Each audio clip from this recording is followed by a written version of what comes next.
Querido amigo, mi querida amiga, una vez más estamos aquí reunidos para continuar con esta serie acerca de el santuario, una gran revolución. Y quiero que sigamos con esta línea de pensamiento, no tenemos tiempo que perder, bienvenidos, que el Señor nos bendiga y vamos a entrar en materia. Querido Padre que moras en el cielo, Señor, ilumina nuestra mente al estudiar este tema, permite que tu Espíritu hable a nuestros corazones y en especial al corazón de nuestros amigos que están empezando a comprender quizá toda esta realidad de la profecía y en especial del santuario. Bendícenos en nombre de Cristo Jesús. Amén. Muy bien, mis amigos, el día de hoy vamos a cubrir el asunto de el chasco, ¿ok? Y yo lo he llamado, así como el título de la serie es El Santuario, una gran revolución, el chasco revolucionario. Vamos hoy a hablar acerca del chasco revolucionario. Para llegar allí quiero que hagamos un pequeño resumen quizá, pero que nos enfoquemos también un poco en la estructura y los detalles de los últimos eventos o los eventos que se relacionan con el cuerno pequeño, con los pies de la estatua, el cuerno pequeño, el cuerno en Daniel y aún en Apocalipsis, la bestia. Y así rápidamente a manera de repaso, solo quiero que notemos lo que está ocurriendo aquí, ¿ok? Cuando estamos en Daniel 2, los pies de la estatua, que simbolizan la continuidad de Roma, ya habíamos dicho que era el equivalente a Roma papal, el hierro que se continúa, que viene de las piernas, y un elemento espiritual, que era el barro cocido. Allí encontramos que hay una descripción del estado de las cosas al final del mundo en el que va a haber una mezcla entre el poder político y el poder religioso de cierta manera. Luego en Daniel 7 se va a ir aumentando cada vez más este particular periodo de tiempo y descubríamos que Daniel se enfoca en esto y le preocupa y cada vez los capítulos se enfocan más y nos dan más información acerca de específicamente este mismo periodo de tiempo. En Daniel 7 encontramos a un cuerno que tiene unas características bien interesantes y me gustaría que miráramos eso rapidito como parte del tema de hoy, el contexto de lo que vamos a hablar hoy. Daniel 7:21 nos dice aquí que vio que este cuerno combatía a los santos, hablando acerca del cuerno, que sería la última parte de la visión de Daniel 7, combate a los santos. Y aparte de combatir a los santos, en el versículo 25 también se nos dice que hace algo bien interesante. Hablará palabras contra el Altísimo, dice, y a los santos del Altísimo quebrantará. Y tratará de cambiar los tiempos y la ley, y serán entregados en su mano por un tiempo, 2 tiempos y medio tiempo. Aquí vemos a este cuerno haciendo algo bien interesante. Un ataque contra los santos, un ataque contra Dios y un ataque contra la ley de Dios. Quiere cambiar los tiempos y la ley. Muy bien, cuando llegamos al libro de Daniel, capítulo 8, ahora encontramos a lo que se llama el cuerno pequeño. Nosotros creemos que es exactamente una referencia al mismo cuerno. Y noten las características que se van a ir viendo de lo que hacen estos poderes en este caso. En el capítulo 8 encontramos en descripción del cuerno pequeño en este caso, pero noten, de acuerdo a la estructura, acuérdense lo que les dije, los diferentes reinos, al final, Roma papal. Estamos hablando exactamente del mismo periodo de tiempo y del mismo poder. Estamos hablando entonces aquí en Daniel 8, el versículo 11 y 12, noten lo que está ocurriendo, las características que se dan. Concerniente a este cuerno pequeño dice que aún contra el príncipe de los ejércitos se engrandeció y quitó el continuo, y el lugar de su santuario fue echado por tierra. A causa de la prevaricación, el ejército y el continuo le fueron entregados, echó por tierra la verdad y prosperó en todo lo que hizo.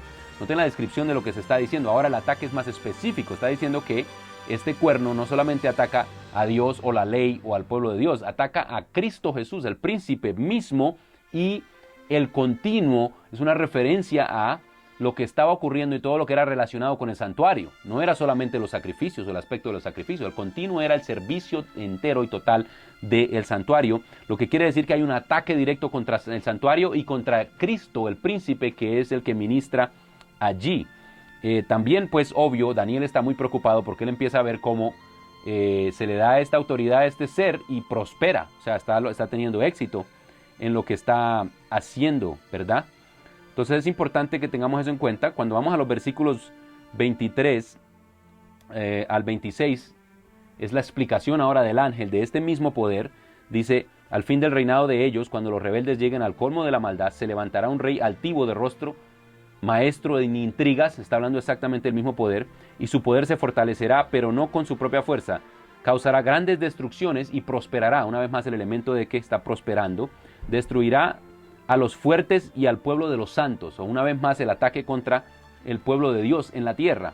Con su sagacidad hará prosperar el engaño en su mano, se considerará superior y por sorpresa destruirá a muchos. Se levantará contra el príncipe de los príncipes, una vez más el ataque contra Cristo Jesús mismo, como habíamos visto anteriormente. Jesucristo está en el libro de Daniel en cada capítulo, y en este caso se menciona la batalla que hay entre este poder y cómo ataca a Cristo Jesús, que es el príncipe de los príncipes. Muy bien, podemos darnos cuenta entonces el centro del ataque en todos estos casos es el santuario, y lo que está haciendo Daniel es que cada vez nos está mostrando más claramente este aspecto. Poco a poco nos lo ha ido incrementando y ampliando. Si vamos al libro de Apocalipsis, bien interesante, vamos a encontrar allí también algo a lo que se refiere como la bestia. Ahora, sabemos que esta bestia es específicamente el mismo poder, tiene los mismos elementos, las mismas características, y ahora noten, solo les voy a leer para que noten el punto que queremos hacer aquí es el ataque contra el santuario.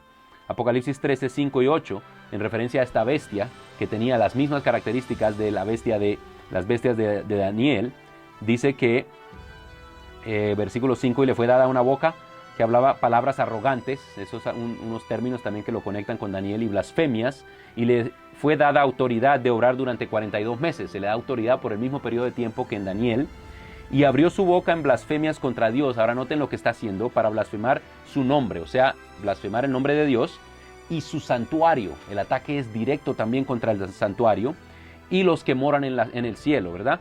Se le permitió combatir a los santos, ahí está el elemento de perseguir al pueblo de Dios también en la tierra y vencerlos. También se le dio autoridad sobre toda tribu, pueblo, lengua y nación, y el versículo 8 continúa diciendo, y la adoraron todos los habitantes de la tierra cuyos nombres no están escritos en el libro de la vida y del Cordero. Estos elementos son muy importantes porque estamos hablando de un poder que existe sobre la tierra, que va a existir hacia el fin del tiempo y que se dedica a atacar a Cristo Jesús el príncipe y a su santuario. En todas las partes donde se menciona o se habla de este poder, en Daniel, en Apocalipsis, encontramos exactamente el mismo concepto. Así que el santuario es el centro de la adoración y es allí donde se enfoca el ataque de este poder. Es el lugar de encuentro el santuario. Aquí en la tierra Dios puso un lugar donde su pueblo podía encontrarse con Él, y además es el lugar donde Él se revela a sí mismo, para que el pueblo de Dios entendiera quién era Él y cuál era su carácter. Él diseña este santuario, así que tiene que ver con su personalidad. Para conocer a Dios, en otras palabras, es necesario el santuario. Y lo mismo yo creo que es verdad para nosotros hoy. El santuario sabemos que era un reflejo de un lugar en el cielo donde Cristo Jesús mora, y por medio del santuario de la tierra podemos nosotros conectarnos con ese Dios y entender su revelación, la revelación de sí mismo que Dios nos da.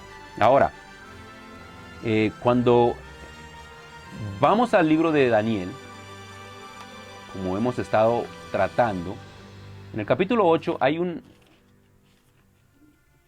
tema muy importante de algo que ocurre allí, ¿verdad? En medio de todo este panorama, por el cual de paso Daniel está muy preocupado, encontramos una respuesta de Dios que trae esperanza, porque Daniel está tremendamente preocupado. Al final del capítulo 7 encontramos que Daniel dice que yo, Daniel, quedé turbado, y mi rostro palideció. Imagínense cómo se sintió de esa revelación de que iba a haber un poder que iba a triunfar de cierta manera. Y luego al final del capítulo 8, en el versículo 27, dice, yo, Daniel, quedé quebrantado y estuve enfermo algunos días. Así que es una visión fuerte el pensar que este ataque se está dando, pero a la misma vez dentro de la visión hay esperanza, ¿verdad?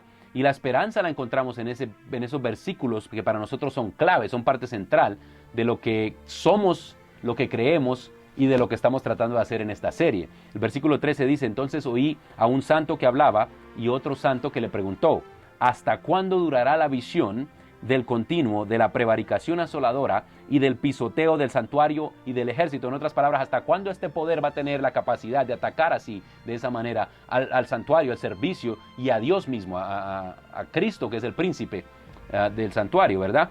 Y él respondió, hasta 2300 días de tardes y mañanas, entonces el santuario será purificado. Así que mis hermanos, ¿por qué es importante esta pieza, este texto aquí? Existe un poder sobre la tierra. Existe un poder sobre la tierra, mis queridos amigos, mis queridas amigas que me están escuchando, que se ha encargado de contaminar el santuario con una compresión falsa por miles de años. Hay un poder que se ha encargado de usurpar todos los atributos de Cristo y todos los atributos del santuario. El libro de Tesalonicenses nos habla de eso. Segunda de Tesalonicenses nos menciona este mismo poder. Es el mismo poder de Daniel, es el mismo poder de Apocalipsis. Y en la Tesalonicense nos dice en el versículo 3, capítulo 2 de Segunda de Tesalonicenses: nadie os engañe en ninguna manera, porque ese día, hablando de la venida de Cristo, no vendrá sin que antes venga la apostasía y se manifieste el hombre de pecado, el hijo de perdición. ¿Y quién es este hombre de pecado, el hijo de perdición? Dice que es alguien que se opondrá y se exaltará contra todo lo que se llama Dios o que se adora, hasta sentarse en el templo de Dios como Dios, haciéndose pasar por Dios. Así que, mis queridos, hay un poder en la tierra hoy día, y sabemos cuál es ese poder, que ha querido sentarse como Dios en el trono de Dios y en el santuario de Dios. Al crear un sistema falso, busca reemplazar el santuario celestial y al ministro del santuario celestial. Hay un sistema en la tierra que ha cumplido al pie de la letra el papel del cuerno de Daniel, el papel de la bestia de Apocalipsis y el papel del hijo de perdición que encontramos aquí en Tesalonicenses. Es en ese contexto que surge de repente un movimiento poderoso que Dios levanta como una revolución. Es en ese contexto que aparece esta profecía que les leí de Daniel: hasta 2300 tardes de días y mañanas y el santuario será purificado. ¿Quieres saber lo que eso significa? ¿Quieres saber el tipo de revolución que fue ese concepto? No te pierdas el próximo capítulo, no te pierdas el próximo episodio, porque vamos a hablar de eso para que entendamos que cómo Dios, llamando a un grupo de jóvenes, levanta un movimiento revolucionario. Y esa revolución sigue existiendo hoy. Esos conceptos siguen siendo revolucionarios hoy. Pero nosotros tenemos que entenderlos y entender cómo es que estos conceptos son revolucionarios. Así que, mis hermanos, un chasco revolucionario, parte 2. Estén pendientes. Dios les bendiga.